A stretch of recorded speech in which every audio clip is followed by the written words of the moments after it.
35 يوم أذهلت العالم كله وأذهلت البشرية بأسرها شعوبا وحكومات، وأظهرت هذه المعركة التاريخية لوحة من مشهدين. مشهد أول، صمود أسطوري منقطع النظير لشعب يكافح منذ 75 عاما تعرض للمجازر والذبح والعدوان، لم يركع ولم يستسلم، وكل جيل جديد فيه أكثر تشبثا بأرضه ووطنه كاملة من بحرها إلى نهرها.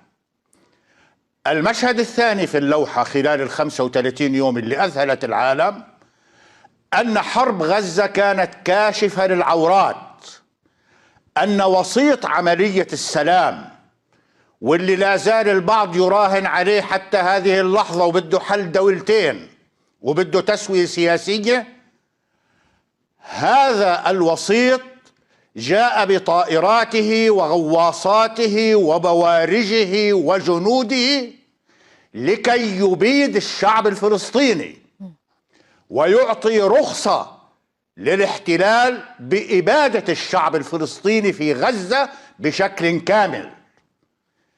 إذن ما معنى الحديث عن تسويات وعن حلول وعن مفاوضات وعن كلام فارغ مورس خلال العقود الماضية وكانت نتيجته ما نشاهده اليوم من مذابح ومجازر تستهدف الشعب الفلسطيني؟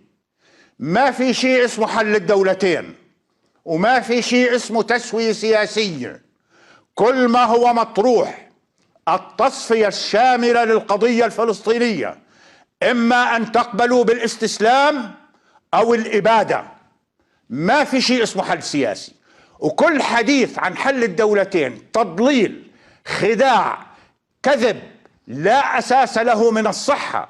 ولما مشينا بهذا الخيار بعد أوسلو صار في 800 ألف مستوطن في الضفة الفلسطينية، اللي بده يضرب غزة بقنبلة نووية، واللي بيقول هدول حيوانات، واللي بيقول بدنا نغير الشرق الأوسط كله، واللي بيعطي خرائط انه بدهم ياخذوا قسم من لبنان وقسم من العراق وقسم من سوريا وبدهم يهجروا. وامريكا طرحت رسميا على مصر ورئيسها تهجير الفلسطينيين الى سيناء. نعم. ما معنى الحديث عن حل سياسي ودولة فلسطينية وكل هذا الخداع والتضليل الذي شبعنا منه تماما؟ بعد هذه المعركة نحن أمام مرحلة جديدة. هذه المرحلة الجديدة سيكون لها نتائجها فلسطينيا وعربيا ودوليا وإسرائيليا ولها ما بعدها. طيب. وكونوا على ثقة بأن كل ما يجري من حديث عن عملية سلام ليس إلا استمرار في الخداع والتضليل لكسب الوقت لكي تستمر إسرائيل في عدوانها. نعم. وحماية هذا الكيان. لذلك نقول لشعبنا الفلسطيني علينا أن نتنبه وأن نقول ليس مقبولا نعم. لا من سلطة فلسطينية إطلاقا أن تستمر بالحديث عن مفاوضات وعن حلول سياسية وعن حل دولتين، لأننا دفعنا ثمن ذلك باهظا. علينا أن نقلب الطاولة وأن نعيد النظر بكل هذه السياسات. نعم. البائسة الفاشلة المنهية واللي دفعها والتي دفع شعبنا ثمنها غاليا غاليا غاليا. تم الاعتراف بحق إسرائيل في الوجود، ولا في دولة فلسطينية ولا في شحار الطين. وتم نبذ العنف والإرهاب، ما سمي بالإرهاب يعني المقاومة، ولا في دولة فلسطينية ولا شحار الطين. وتم تنسيق أمني مع الاحتلال، تنسيق أمني مع الاحتلال، ولا في دولة فلسطينية ولا في حد سياسي. وتم الحديث أنه لا مقاومة مسلحة، لا مواجهة، ممنوع المقاومة المسلحة وممنوع المواجهة والمفاوضات والحديث السياسي. وشفنا هاي النتائج بعد 30 سنة من هذا الكلام ومن هذا التضليل ومن هذا الخداع. ما هو الواقع على الأرض؟ إبادة للشعب الفلسطيني.